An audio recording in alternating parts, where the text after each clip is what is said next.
Onde não há revelação divina, o povo se desvia, mas como é feliz quem obedece à lei. Provérbios 29:18. Devemos conceber e viver sonhos. Sem profecia, o povo se desvia. Sem profecia, ou seja, sem visão, não há esperança no amanhã. A galinha deve chocar o ovo para que o pintinho consiga quebrar a casca. Devemos conceber os sonhos e as visões de Deus, para que esse sonho e essa visão rompam a casca e deem a luz na realidade física. Que sonhos você tem? É um sonho carnal ou um sonho que provém de Deus? É importante separar isso, porque mesmo os sonhos de lascívia se manifestam na terceira dimensão física. Existe uma grande diferença entre o desejo carnal e um sonho saudável. O sonho se distingue pela esperança no amanhã e não se relaciona com a injustiça e o pecado. Em contrapartida, o desejo carnal sempre mantém relação com a ilegalidade e o pecado. Existe uma razão pelo qual Moisés fracassou em seu plano para salvar seu povo quando era jovem. Seu fracasso se deu ao fato de que ele sonhou segundo seu próprio critério.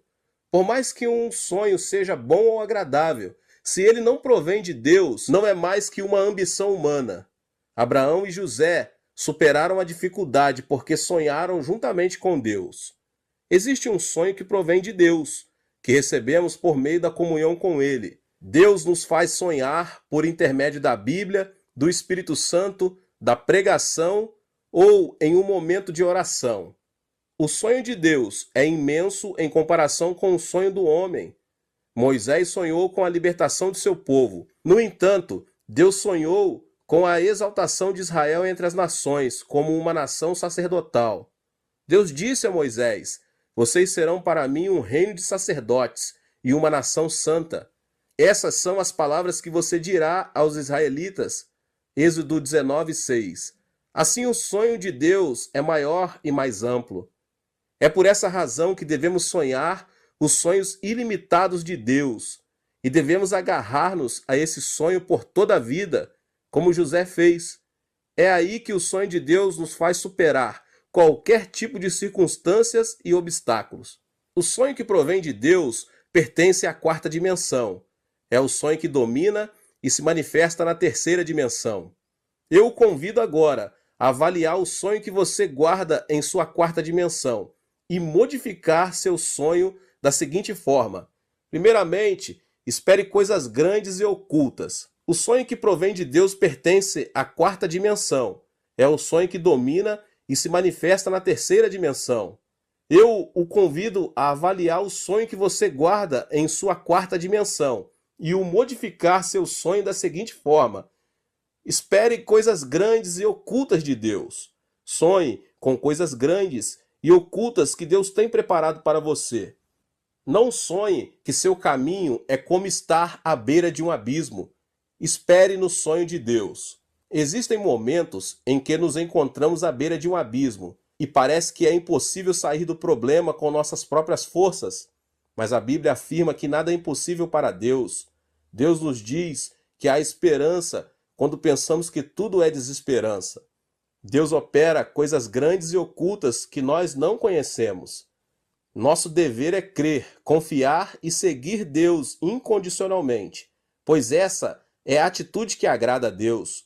É por isso que devemos esperar e sonhar com um grande milagre por parte de Deus. Foi no final do ano de 1965, enquanto esperava um voo de regresso no aeroporto do Rio de Janeiro, no Brasil, logo depois de ter dirigido uma cruzada nesse país, que um homem com o uniforme da polícia se aproximou de mim e pediu meu passaporte. Pensei que se tratava de um controle policial, mas aquele policial desapareceu com o meu passaporte. Não podia acreditar. Não tinha nenhum conhecido no Brasil. E nessa época era impossível encontrar um oriental, muito menos um coreano. Os minutos estavam contados e depois de tudo que aconteceu, não pude embarcar no avião. Tampouco tinha dinheiro para dirigir-me a algum outro lugar. De repente caí de joelhos e comecei a orar com lágrimas nos olhos. Deus, olha para mim, o que devo fazer agora? Acaso não prometeste que para os que amam a Deus e foram chamados conforme teu propósito, todas as coisas concorrem para o bem? Eu te amo, e segundo o teu propósito vim ao Rio de Janeiro para pregar a tua palavra. Só o Senhor conhece minha aflição. Pai, creio em tua promessa, que todas as coisas contribuem para o meu bem. Senhor, fica comigo. Não podia fazer outra coisa além de orar. Continuei orando, quando um cavalheiro se aproximou do local onde eu estava e me disse: O senhor não é o pastor Chu? Jamais imaginei que alguém se aproximasse de mim para oferecer ajuda e olhei ao meu redor. Estava certo de que era a voz de uma pessoa, então respondi: Sim, senhor, sou o pastor Yang Cho. O senhor me conhece? Claro que sim. Faz 10 anos, um amigo meu, Levis Richard, foi à Coreia do Sul como missionário e enviou-me um artigo de um jornal onde aparecia sua foto. Foi muito comovente ler o artigo, mas que incrível, que prazer vê-lo aqui. Nunca pensei que depois de 10 anos iria vê-lo e conhecê-lo só de olhar. Mas o que está fazendo aqui? Eu vim ao aeroporto para despedir-me de uma pessoa e de repente pensei que o senhor podia ser o pastor Cho. Repentinamente, lágrimas caíram de meus olhos. Era tão imensa a graça de Deus que não podia conter meu pranto. Deus havia respondido à minha oração, expliquei ao cavalheiro minha situação e ele me contou que isso era comum no Brasil, especialmente com relação a estrangeiros do terceiro mundo. Então, ele não lhe pediu dinheiro? Seguramente não teria levado o passaporte se tivesse dado um pouco de dinheiro. Mas de qualquer maneira, me alegro que esteja bem. Graças à ajuda dessa pessoa, pude regressar ao meu país sem inconvenientes. Se Deus não tivesse respondido à minha oração, não me atrevo a imaginar o que me teria sucedido. Deus é um Deus bom, resgata-nos do abismo. Este milagre produziu dentro de mim um amor e uma confiança mais profunda em relação a Deus. Você também pode experimentar o amor de Deus. O milagre não ocorreu porque eu era o pastor ou uma pessoa importante. Se você não esmorecer e continuar confiando em Deus, sem abandonar a fé, Deus fará coisas grandes e ocultas que você não conhece. Experimente o milagre por meio da fé.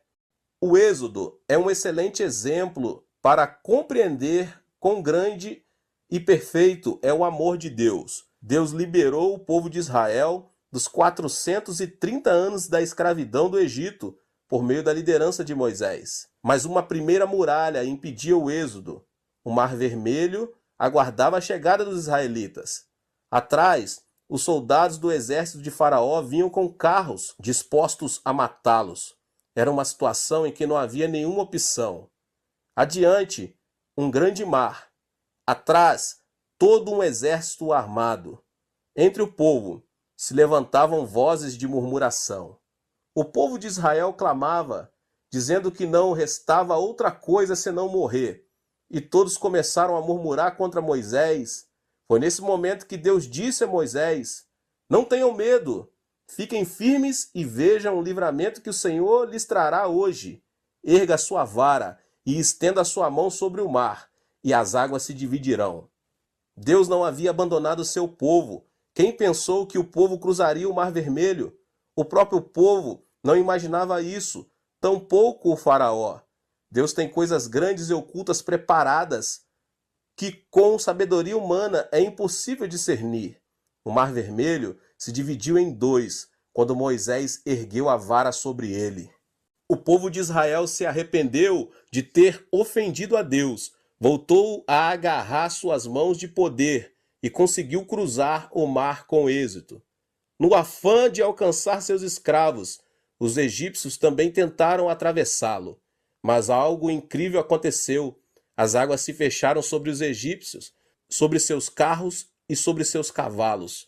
O mar acabou arrasando a vida de todo o exército egípcio.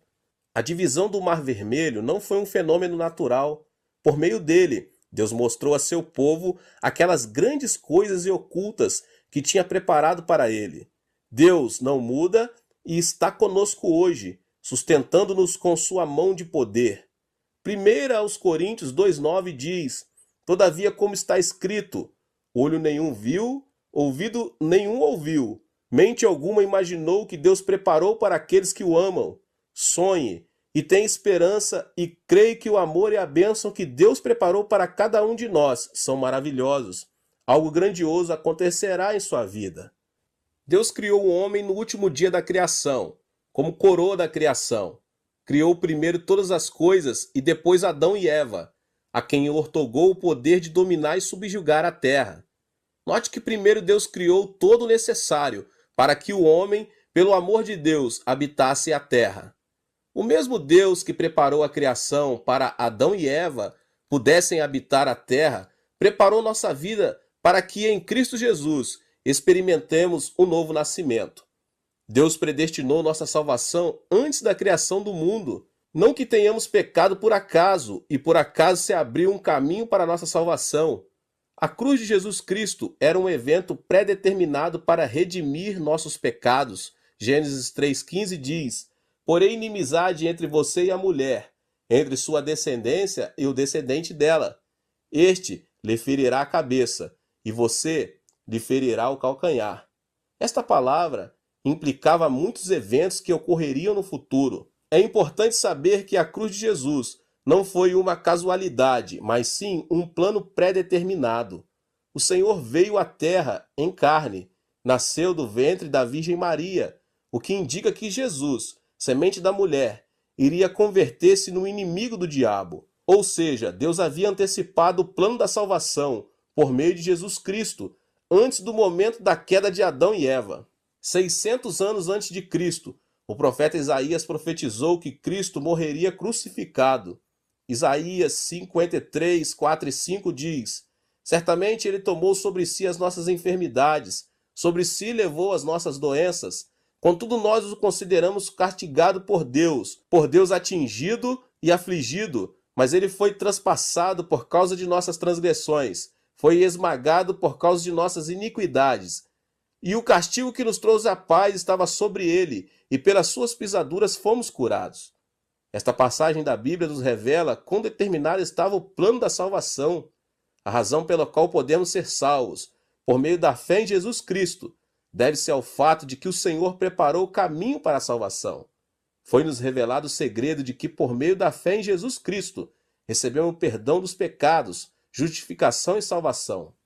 O amor e o poder de Deus são tremendos. É impossível entender a obra de Deus com o intelecto sensorial, porque Deus supera o intelecto. Portanto, devemos crer no que Deus nos preparou.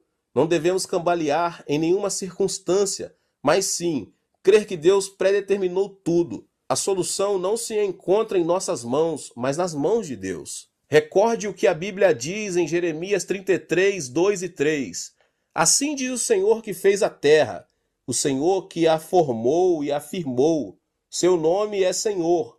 Clama a mim, e eu responderei, e lhe direi coisas grandes e insondáveis que você não conhece. Creia na promessa da palavra e tenha esperança. Temos a bênção de ser pessoas que veremos coisas grandes e ocultas de Deus. Aleluia! O que devemos sonhar? Devemos sonhar coisas grandes e ocultas. Não devemos sonhar que a escuridão arrasará nossa vida, mas sim devemos crer em coisas grandes e ocultas. Devemos sonhar com coisas positivas e otimistas, com esperança. E Deus operará coisas grandes e ocultas a nosso favor. Deus operará milagres inimagináveis. Temos de abrir a boca para que Deus encha de milagres. Deus é capaz de fazer infinitamente mais do que tudo quanto o que pedimos ou pensamos, de acordo com o seu poder que atua em nós. Ouça agora este testemunho. Esta é a história de uma mulher negra que vivia junto com seu filho nos Estados Unidos.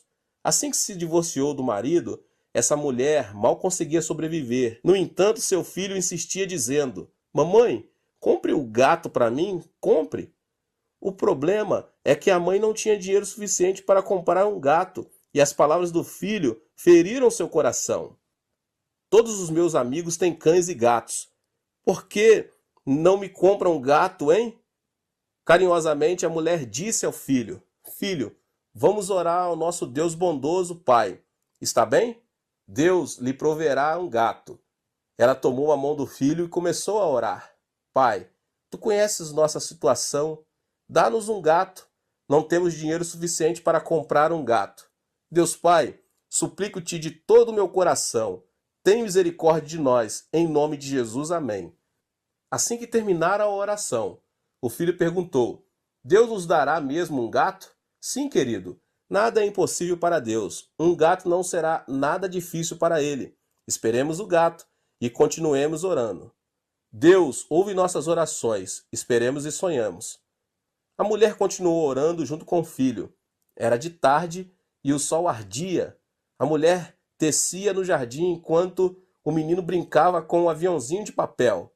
De repente, algo extraordinário aconteceu. Tratava-se de um vulto escuro que caiu no jardim de sua casa. Era nada menos que um gato.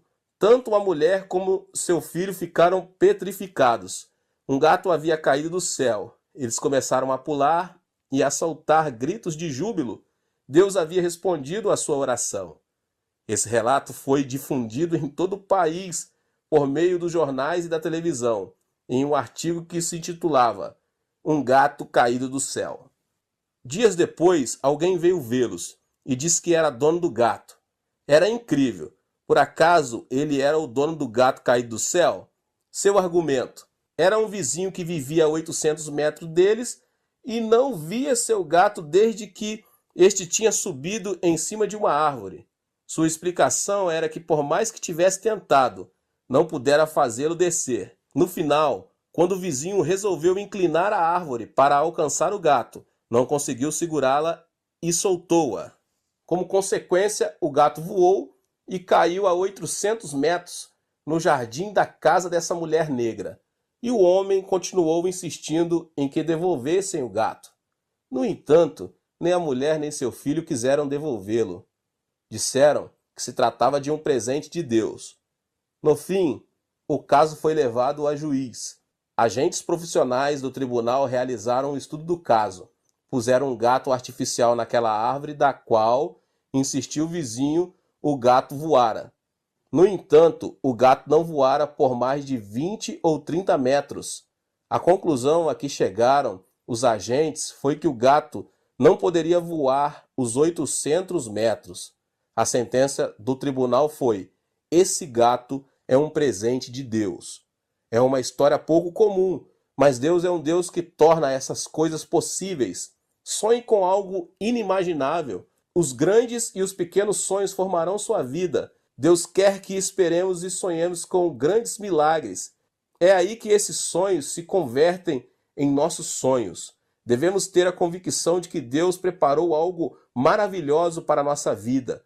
Devemos sonhar que Deus revelará coisas grandes e ocultas. Ore e não esmoreça. Ao esperar em Deus, o sonho é seu. Projete algo claro em seu coração. Escreva-o em uma folha de papel. Ore até receber uma meta clara e ter convicção. Avalie sua meta à luz da palavra de Deus. Qual é seu sonho?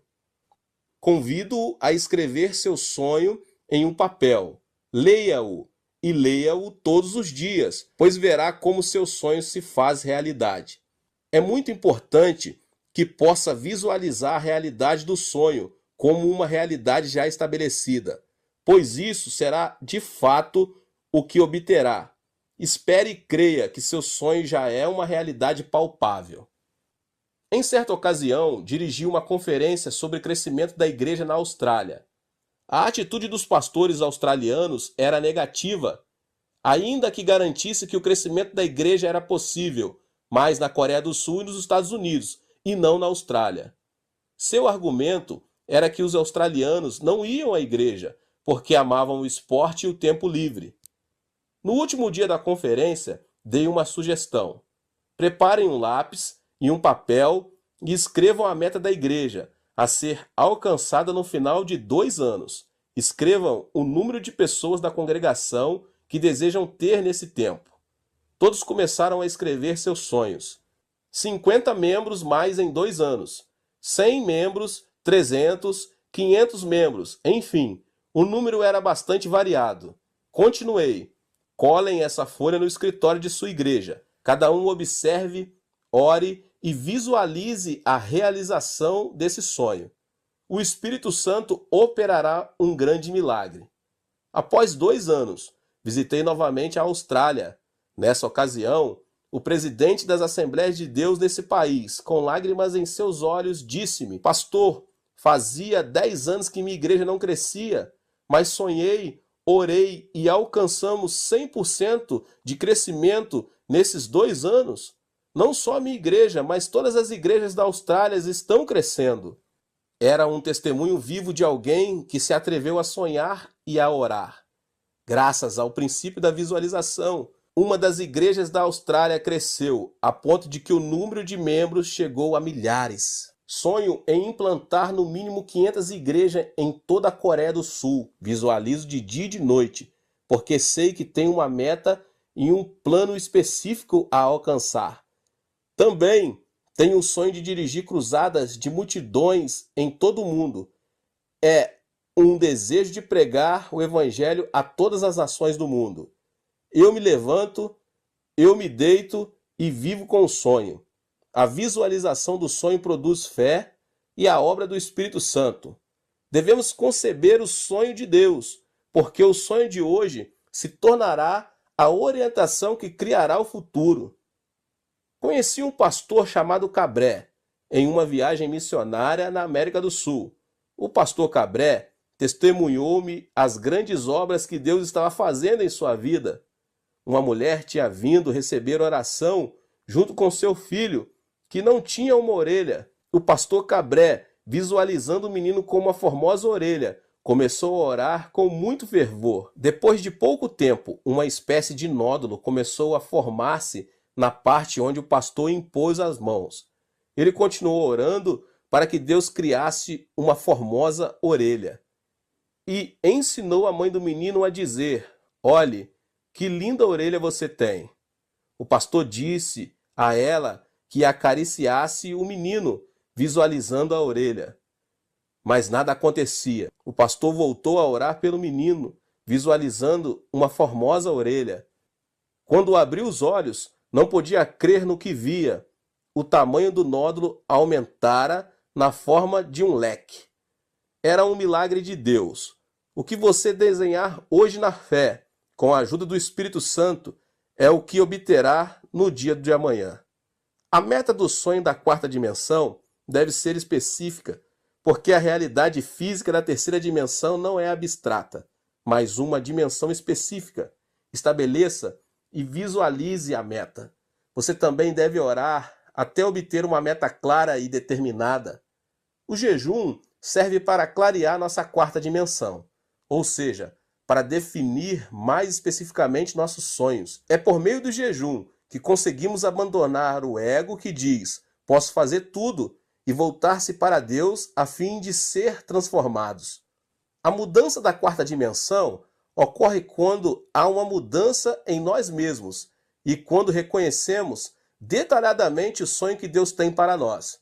Portanto, desde que essa meta clara e específica seja revelada em sua vida por meio da oração. É preciso estabelecer metas mediante a cruz.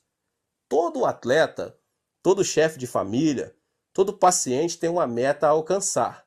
É nosso dever sonhar esses sonhos a partir de uma perspectiva distinta. Devemos olhar para a cruz de Jesus Cristo e sonhar especificamente que fomos salvos da enfermidade do espírito, da alma e do corpo, assim como das circunstâncias. Não devemos deixar-nos influenciar pelo estado atual de nosso espírito, de nosso corpo e de nossa alma, nem pelas circunstâncias. E assim, aceitar o sonho de Cristo. Em 1 Pedro 2,24 encontramos: Ele mesmo levou em seu corpo os nossos pecados sobre o madeiro, a fim de que morrêssemos para os pecados e vivêssemos para a justiça. Por suas feridas vocês foram curados. Devemos aceitar o sonho de Cristo mediante a cruz. A desordem mental será sanada e veremos o poder de Deus. Devemos visualizar a bênção de Abraão e a meta de nossos sonhos mediante a cruz.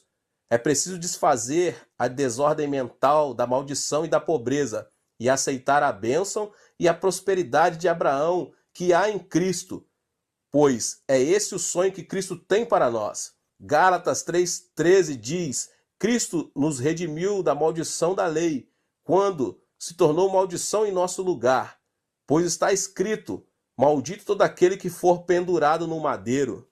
Devemos estabelecer metas mediante a cruz de Cristo. A meta final do cristão não se encontra neste mundo, mas se estende até o reino eterno. Em 2 Coríntios 5:1 diz: sabemos que, se for destruída a temporária habitação terrena em que vivemos, temos da parte de Deus um edifício, uma casa eterna nos céus, não construída por mãos humanas. Ponha seus olhos em Jesus, que levou a cruz sobre si, e sonhe. Nossa esperança não se limita ao que é terrestre, antes vai além dos céus. É preciso que você comece pelo pequeno. Assim como um bebê cresce na incubadora, deixe que seu sonho vá crescendo. Caminhe junto ao Espírito Santo, seja fiel no pouco e supere as adversidades. Uma vez que tenha concebido um sonho mediante a cruz, você deve semeá-lo para depois colhê-lo. Apesar das circunstâncias, se você consegue semear a semente do sonho que concebeu com a ajuda do Espírito Santo, essa semente dará fruto, crescerá, vencerá e transformará a terceira dimensão. O sonho transformará a morte em vida, a escuridão em luz, a pobreza em riqueza. A mudança de vida se origina de uma mudança de sonho na quarta dimensão. Sonhe, semeie e realize seu sonho. Prepare-se para a realização do sonho. Todos desejam uma mudança na vida e a realização de seus sonhos, mas são poucos os que se preparam para isso. Para alcançar o sonho, é imprescindível a preparação. Se você tem um sonho, deve ter convicção de que o sonho será alcançado e agir como se já tivesse realizado. Daí a necessidade de preparação.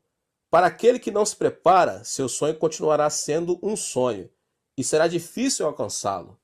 O templo central da Igreja do Evangelho Pleno de Ioldo, utilizado hoje, é um templo que foi reconstruído e ampliado de dentro para fora.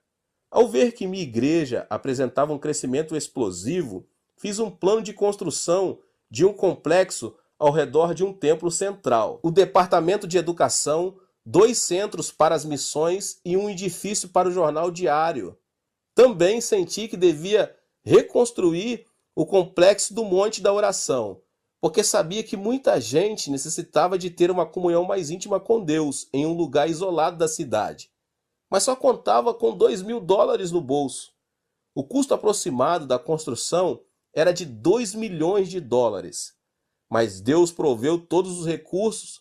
Deus é meu capital. Lembre-se, a visão e a paixão precedem as finanças, porque Deus provê nossas necessidades. Existem prioridades na obra de Deus. Primeiro, devemos avaliar se algo é da vontade de Deus. Segundo, devemos estabelecer metas claras. Terceiro, necessitamos ter paixão para alcançar a meta. Quarto, temos de crer que Deus nos ajudará. Uma vez que tenha respeitado essas prioridades, é o momento de fazer contas na calculadora e pagar o preço. Em meu caso, sigo adiante crendo que Deus proverá os recursos. As circunstâncias e as adversidades nunca são um impedimento. Só caminho pela fé, porque Deus é quem cumpre sua palavra. Como pais, preparamos a roupa, os sapatos e o berço mesmo antes de o bebê nascer. O mesmo acontece com nossos sonhos.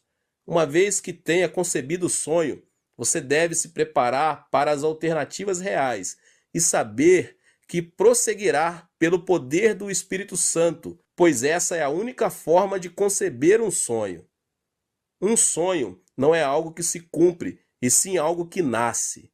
Prepare a cama onde o sonho recém-nascido possa descansar. Prepare-se. O sonho de Deus vai além de nosso entendimento. Ele quer que o Evangelho seja pregado em todo o mundo por meio da igreja. Devemos trabalhar para alcançar o sonho de Deus. Deus é nosso capital maior. Deus não nos desapontará enquanto caminharmos em fé e confiarmos em seus recursos. Ore até alcançar o sonho. Gênesis 17 diz que Deus prometeu a Abrão um filho quando Abrão tinha 99 anos de idade. Abrão e Sarai não tinham filhos, mas Deus lhes disse que chamara as coisas que não são como se já fossem. Abrão tinha 99 anos e sua esposa 89. Já eram anciãos de idade e sem filhos. No entanto, Deus mudou o nome de Abrão para Abraão e o de Sarai para Sara, que significam pai de multidão e mãe de multidão. Eles não tinham filhos, mas para Deus os filhos já tinham vindo. O significado da frase que diz que Deus chama as coisas que não são como se fossem é que para Deus o tempo é presente. Portanto, para Deus, Isaque já havia nascido. Mas Deus ordenou que chamassem as coisas que não são como se fossem, porque o homem não conseguia ver com seus olhos físicos. O cristão deve chamar as coisas que não são como se já fossem e confessá-las. O Senhor Jesus disse: portanto, eu lhes digo, tudo o que vocês pedirem em oração, creio que já o receberam, e assim lhes sucederá. Isso significa que devemos visualizar, pensar e crer nas coisas que não são como se já fossem, e devemos crer que as recebemos, ainda que não sejam palpáveis neste momento. O Senhor Jesus disse: eu lhes asseguro que se alguém disser a este monte, levante-se e atire-se no mar, e não duvidar em seu coração, mas crer que acontecerá o que diz, assim lhe será feito. O que implica que devemos ter confissão de que o monte será arrancado e lançado ao mar antes de termos mencionado tais palavras. Outra coisa bem importante é orar com muito fervor. Então, até quando devemos orar? Devemos orar até que o Espírito Santo nos dê convicção do que é suficiente e do que não é e nos diga: agora basta. Isso é algo que você certamente já experimentou. Em minha experiência pessoal, quando oro pela primeira vez por algo novo, sinto que existe uma distância muito grande entre minha pessoa e a resposta. Mas quando insisto em oração, digo: Deus responde, responde. Sinto que a resposta se aproxima. De repente, um dia recebo a convicção de que minha oração foi respondida. É aí que começo a pensar, visualizar e confessar o que não é como se fosse. Existem muitas pessoas que vão ao monte da oração para receber saúde. Antes de chegar ao monte, a saúde parece algo muito distante. Mas depois de orar durante 1, 2 ou 3 dias, chega um momento em que a pessoa recebe a convicção que foi curada e confessa: fui curado, mas a saúde ainda não chegou. Lembre-se de que a figueira não secou no mesmo instante, mas um dia depois que Jesus a amaldiçoou. A convicção está presente, mas também a enfermidade. Não obstante, alguns dias depois de regressar no monte da oração, a enfermidade desaparece. Existe um lapso entre a convicção e o cumprimento. Por exemplo, pense na erva do campo. Se você arranca a erva, ela não seca no mesmo instante, pois ainda que já esteja morta, isso requer pouco mais de tempo. Da mesma forma, o que recebemos já existe, mas necessita de tempo para que se manifeste na realidade. Uma irmã de minha igreja não podia nem sequer subir as escadas, em virtude de um problema de coração. Os médicos a aconselharam a submeter-se a uma cirurgia. A artéria coronária estava obstruída, mas essa irmã decidiu dirigir-se ao monte da oração. Deus Pai, aqui está o dinheiro necessário para a operação. Eu o ofereço a ti. Quero que tu me operes diretamente. Sei que isso soa estranho para um incrédulo. Se a artéria está entupida, como alguém poderá salvar sua vida sem uma cirurgia? Contudo, enquanto ela orava, senti uma forte convicção do Espírito Santo, que ela dizia que tinha sido curada. Salte! Era a voz do Senhor. Todavia, um movimento brusco podia levar-lhe à morte. Mesmo assim, sua convicção levou a levantar-se e dar saltos. Estranhamente, não teve problemas respiratórios. De repente ouviu uma voz que dizia: quero que você suba ao cume de Elias e volte. O cume de Elias é o cume do monte da oração e é bastante difícil de subir. mesmo para uma pessoa normal, saudável. No entanto, a irmã não hesitou em subir ao cume de Elias e voltou sem problemas. Era um milagre de Deus. O segredo do milagre é crer e visualizar o que não é como se fosse. Diante de um pedido, devemos orar sem cessar, até que tenhamos recebido a convicção da resposta. Devemos orar com fervor, por mais que a meta nos pareça demasiado difícil de alcançar. O esposo e a esposa incrédula. O sonho quanto aos filhos, o trabalho, a enfermidade, são como uma grande montanha. Ore por aquela meta, visão e sonho que parecem inalcançáveis ante seus olhos, e não cesse de fazê-lo até que tenha recebido convicção de que seu pedido foi respondido. É preciso visualizar a realização de seu sonho e seja fiel no pouco. O herdeiro da indústria de aço de Carnegie chama-se Charles. Formado apenas na escola primária, começou a trabalhar na fábrica como um peão em todo tipo de trabalho. Apesar de sua posição não ser algo nobre, nunca perdeu o sonho e era fiel em tudo o que lhe encomendavam. Foi fiel pensando que era o dono da empresa e sonhava com um amanhã de êxito. Limpava cada canto da fábrica todos os dias, como se fosse sua casa e como se ele fosse o dono da fábrica. Seus colegas o criticavam, mas ele limpava a fábrica em dias de sol ou de chuva. Sonhava que a fábrica era sua propriedade. A atitude desse trabalhador terminou comovendo o coração de toda a gente. Sua fidelidade serviu como mérito para começar a trabalhar como um empregado no departamento de limpeza. Assim que ascendeu como empregado, continuou trabalhando com a mesma fidelidade de antes. Sua atitude fiel foi difundida de boca em boca e o presidente da empresa, Carnegie, decidiu contratá-lo como seu secretário pessoal. Esse homem continuou sendo fiel em seu novo posto de trabalho e serviu como porta-voz do presidente.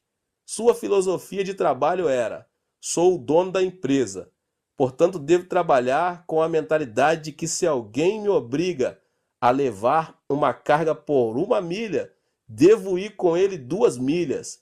E se alguém me pede a túnica, devo dar-lhe também a capa. E trabalhou fielmente. O presidente Carnegie, comovido pela fidelidade de seu secretário, ofereceu-lhe um incentivo de $1 milhão, quando o salário anual de seu secretário era de $2 a $3 mil. E à vista de todos os seus empregados, Carnegie disse que o sonho e a fidelidade de Charles era algo imensurável. Quando chegou o momento da aposentadoria de Carnegie, todos os empregados começaram a se perguntar quem iria sucedê-lo nessa grande empresa. Alguns afirmavam que algum graduado da Universidade de Harvard ou Princeton ou algum filho de um empresário importante iria substituí-lo no cargo de presidente. Carnegie, porém, nomeou Charles o novo presidente da indústria de aço, o qual havia começado como peão e trabalhado no departamento de limpeza e, por fim, servido fielmente a Carnegie como seu secretário. Isso causou um grande impacto em todo o mundo, até no próprio Charles. Carnegie enfatizou que sua empresa deveria ser dirigida não por uma pessoa com títulos de estudos avançados, mas por alguém com amor, fidelidade e sonhos com relação à empresa. Em outras palavras, Charles era o homem em que Carnegie confiava, por seu amor, fidelidade e sonhos em relação à empresa. Eu o exorto a que dê o melhor no lugar em que se encontra. O Senhor está com você e quer ajudá-lo. Seja fiel no pouco. Deus vê tudo e conhece as fibras mais íntimas do nosso coração. Deus nos exaltará a seu tempo. Ponha seu olhar em Deus e seja fiel no que lhe foi confiado. O túnel da aflição leva-o à realização do sonho. Não se alcança o sonho por acaso. É necessário que se passe primeiro pelo túnel da aflição. Ou seja, existe um preço a pagar. É por meio da aflição que abandonamos nosso ego e confiamos em Deus. Deus usa a aflição como uma ferramenta para nos quebrantar, para fazer-nos voltar a seu caminho. Deus predestinou todas as coisas para a nossa vida. Deus nos abençoa à medida que caminhamos e não nos afastamos do caminho que Ele preparou. É imprescindível visualizar e pagar o preço para alcançar o sonho. A aflição é o plano de Deus para quebrantar nosso ego e fazer-nos obedientes a Ele. A aflição ajuda nossa fé a crescer e a faz mais vigorosa. Só aquele que experimentou a aflição e a tribulação poderá alcançar seu sonho e destacar-se por sua firmeza. Os músculos do braço adquirem força por meio do exercício. Da mesma forma, os músculos de nossos sonhos ganham força por meio da aflição e da tribulação. A aflição é a semente que leva consigo um sonho e uma esperança maior. É como um túnel e você precisa ultrapassá-lo. A aflição é o túnel que nos leva ao sonho. Se você se nega a passar pelo túnel, seu sonho jamais poderá ser alcançado. É necessário passar para o outro lado do túnel. É através do túnel da tribulação que conseguimos chegar a um mundo mais amplo de sonhos e de esperanças. Em 1 Pedro 1,7 diz: assim acontece para que fique comprovado que a fé que vocês têm, muito mais valiosa do que o ouro que perece, mesmo que refinada pelo fogo, é genuína e resultará em louvor, glória e honra quando Jesus Cristo for revelado.